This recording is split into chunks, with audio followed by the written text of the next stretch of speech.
누군가 나에게 살면서 가장 기억에 남는 일이 뭐냐고 묻는다면 나는 단연코 몇 년 전 어느 새벽에 있었던 그 일이라고 말할 겁니다. 당시 학생이었던 저는 여름방학을 맞아 집에 틀어박혀 있었습니다. 뉴스에서는 몇 년 만에 찾아온 살인적인 더위라며 연일 기상특보를 쏟아냈고 부모님은 제주도로 3박 4일 여행을 가서 집이 비어 있었죠. 전 온갖 핑계를 대며 그 여행에서 빠졌습니다. 친구들을 집에 불러서 술을 마시며 노는 게 훨씬 재미있었던 나이였으니까요. 첫째 날은 친구들과 떠들며 노느라 정신이 없었는데 문제는 그 다음날부터였어요. 집에 있는 온갖 음식을 다 꺼내 먹고 거기에 술까지 마셨으니까 안 그래도 예민한 장이 버티지를 못했던 거였죠. 아무리 냉장고에 있는 음식이라도 여름엔 조심해서 먹었어야 했는데 아휴. 가벼운 식중독에 술병까지 겹쳐서 그날은 화장실만 10번이 넘게 들락날락 했던 것 같네요. 그날은 하루 종일 방 안에 누워서 선풍기만 붙잡고 있다가 자정이 다 되어서야 거실로 나왔습니다. 우리 집에는 거실에만 에어컨이 있었는데 어머니가 집에 혼자 있을 때는 절대로 틀지 말라고 신신당부를 하셨었죠. 에어컨 한 대 트는 게 선풍기 몇십 대 돌리는 거랑 똑같다나 뭐라나. 하지만 선풍기만 의지하고 있기에는 더위를 감당할 수가 없었고 저는 거실에 얇은 이불을 펴놓고 에어컨을 켰습니다. 간밤에 친구들과 노느라고 놓친 드라마를 보면서 열을 좀 식히다가 몸이 으슬으슬 추워지면 에어컨을 끄고 후다닥 방으로 들어가 선풍기를 켜놓고 바로 잠을 청할 생각이었죠.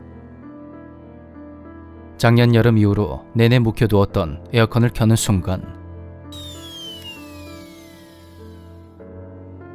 집안이 순식간에 깜깜해졌습니다. 컴퓨터, TV, 일반 냉장고에 김치 냉장고까지 전기를 많이 먹는 가전제품을 한꺼번에 꽂아둔 멀티 콘센트에다가 에어컨까지 연결을 해버렸으니 과부하로 차단기가 내려갔던 거였죠.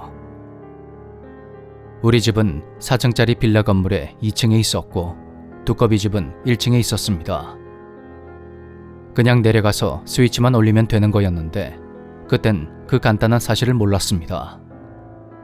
저는 온 동네가 단체로 정전이 된 거라 착각했고 괜히 혼잣말로 짜증을 내며 방으로 가려고 몸을 일으켰습니다.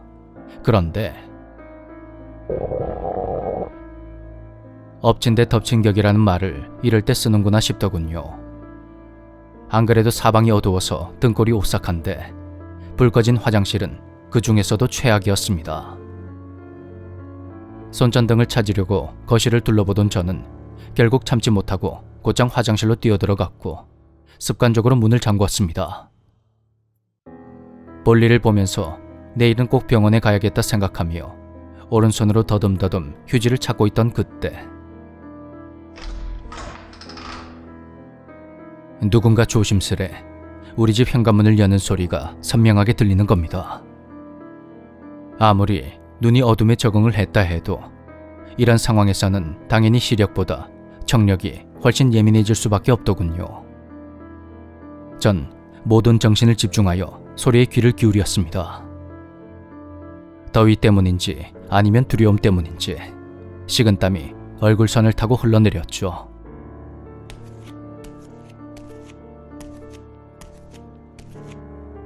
맨발이 방바닥 장판에 붙었다 떨어지는 쩍쩍거리는 소리가 거실에서 부엌으로 움직이는 것 같았습니다. 대체 이게 무슨 상황인지.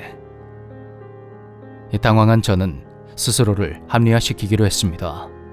그렇지 않고서야 무서움을 견딜 수가 없었으니까요. 부모님이 오시려면 아직 이틀이나 더 남았는데 도대체 누가 집안에 들어온 걸까? 그때 전 문득 아버지의 말씀을 떠올렸습니다.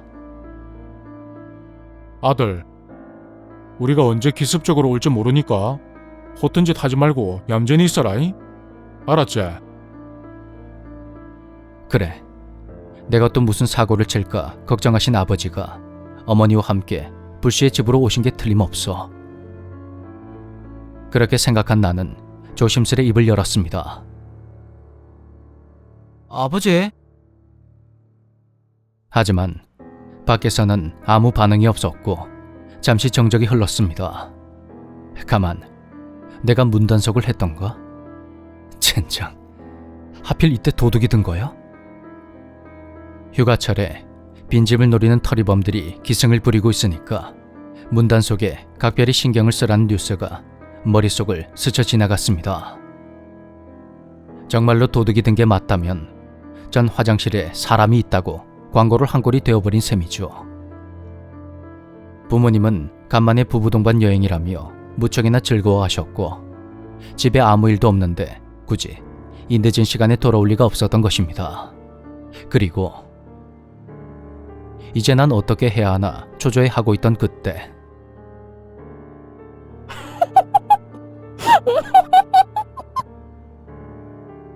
젊은 여자가 터져나오려는 웃음을 애써 참는 것 같은 그런 소리가 들렸습니다. 사방이 조용한 상태였기 때문에 소리가 더욱 선명하게 들리더군요.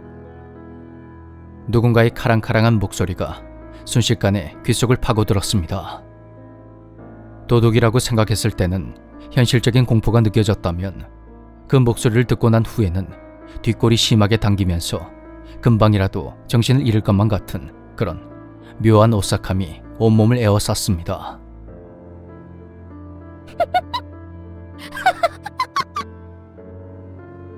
한동안 멍하니 앉아있는 사이 부엌에서는 옷깃이 스치는 소리와 함께 여자의 웃음소리가 끊임없이 들리고 있었습니다. 어둠에 눈이 완벽히 적응된 순간 저는 용기를 냈습니다. 화장실에 앉아있어봤자 상황은 나아지지 않을 테니까요. 전 숨을 참아가며 아주 조심스럽게 천천히 화장실 문 손잡이를 돌렸습니다. 그런데 습관적으로 화장실 문을 잠갔던 것을 잊고 있었던 것입니다.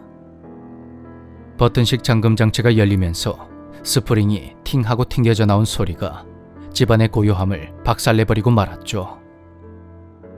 순간적으로 온몸에 땀이 훅 나면서 머리털이 쭈뼛 섰습니다.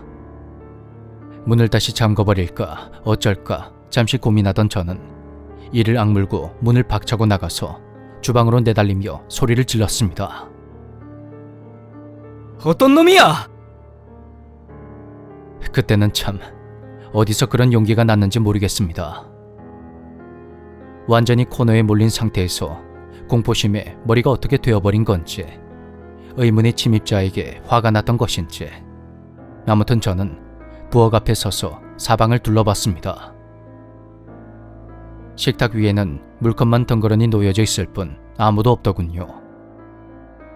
전 깊은 숨을 한번 내쉬며 오른쪽 팔을 식탁에 기댄 채 고개를 떨구었습니다. 그때 갑자기 등 뒤에서 바람 같은 것이 느껴졌습니다. 그제서야 저는 현관문이 열리는 소리만 나고 닫히는 소리는 들리지 않았다는 걸 깨닫게 되었죠. 그리고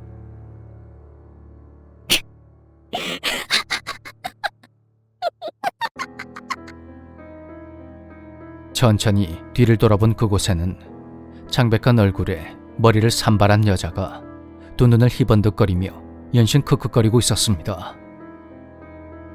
현관문 앞에 서 있던 여자는 나에게 손을 흔들더니 참았던 웃음을 한꺼번에 쏟아내며 아래층으로 마구 뛰어내려갔습니다.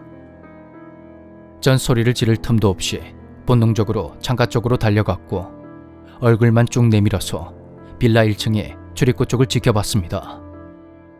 그런데요, 그 속도로 내려갔으면 진작에 나왔어야 할 여자가 나오지를 않는 겁니다. 그리고 그 순간 누군가 미친 듯이 계단을 뛰어 올라오는 소리가 또다시 귀에 꽂히더군요. 현관문은 계속 열려있는 상태였고 반드시 내가 먼저 저 문을 닫아야 한다 생각하며 손을 뻗는 순간 여자가 저보다 먼저 현관문 손잡이를 잡은 채 광기 어린 눈을 번뜩이며 손을 흔들고 있었습니다. 그 모습을 보는 순간 전 자리에 털썩 주저앉으며 눈을 질끈 감아버렸습니다. 심한 오한이 느껴지며 온몸이 마구 떨리는데 도무지 몸을 가눌 수가 없더군요. 그래, 이건 꿈이야. 그래야만 해. 이건 꿈일 수밖에 없어. 그래, 꿈이야. 이건 꿈이야. 그 순간 온몸을 부들부들 떨면서 눈을 떠보니 제가 거실에 누워 있었습니다. TV에는 드라마의 다음 편 예고가 나오고 있었고 에어컨이 특유의 소음을 내며 찬바람을 뿜어내고 있었습니다. 시계를 보니 겨우 1시간이 지나 있더군요. 배탈이 심해서 그랬는지 정말 간만에 너무 생생한 악몽을 꾼 것 같았어요.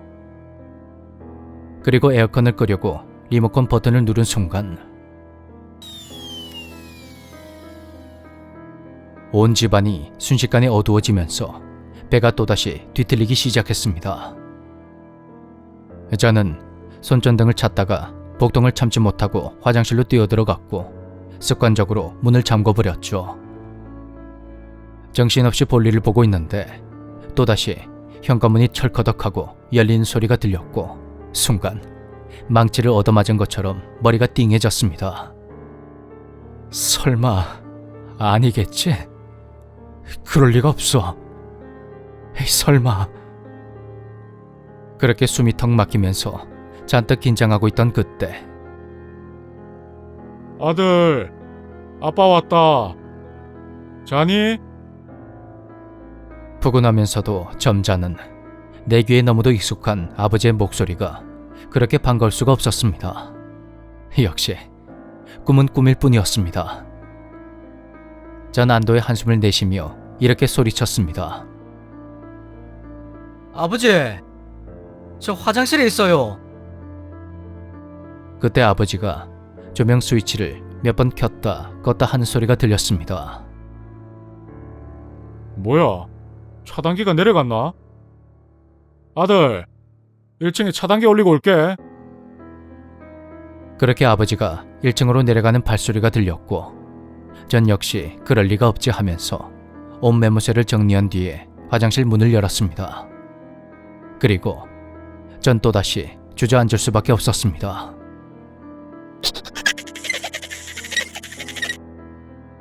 나를 부르던 아버지는 온데간데 없고 또다시 그 여자가 현관문 앞에 서서 활짝 웃는 얼굴로 나에게 손을 흔들고 있었거든요. 뭐가 그렇게 재밌는 건지 연신 크크거리면서 말입니다.